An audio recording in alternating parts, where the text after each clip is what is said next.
Hello and welcome back to the Daily Calm with Pastor Tom. Has it ever occurred to you that God is the only true alchemist?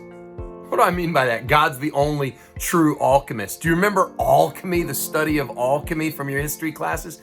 Popular in the Middle Ages, the thinking went that if we could just find the right chemical reaction, there has to be some chemical reaction by which we can turn a worthless metal, lead, into a very valuable metal, gold. Figuring out how to turn lead into gold, alchemy. No doubt people made a lot of money by riding into town claiming that they were alchemists and that they, for a price, could sell you the formula on how to turn lead into gold. The problem, of course, was that they were liars. There's no such thing as alchemy, and you can't turn lead into gold. And yet, God is in the business of doing just that. Matthew Henry, a pastor from the 17th century, wrote this old commentary, and he's commenting when he gets to Philippians. He thinks about how the Apostle Paul is imprisoned, and no doubt that the people that Paul is writing to in the first chapter of Philippians are scratching their heads, wondering, how does this make sense? How could God have allowed this to happen? This is a terrible thing. How could God take his best church planting missionary, the Apostle Paul, and have him shackled in a Roman prison?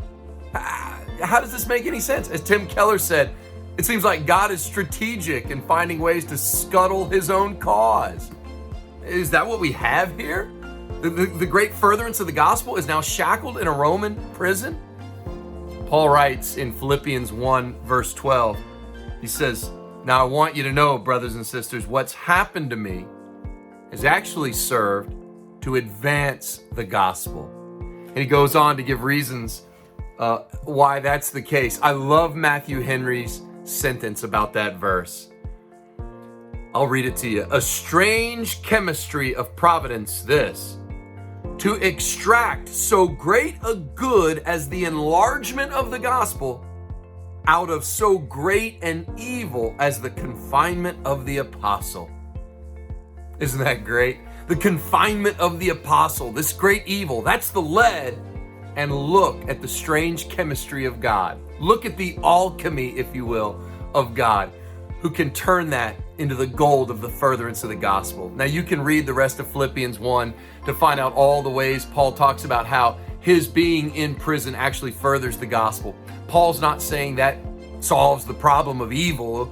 No, what Paul says is that allows him just a little bit to peer around the corner and just get a little glimpse of the alchemy of God. He can turn lead into gold in Paul's life, and he can do the same thing for you and me in whatever we're going through today. Behold the alchemy of God.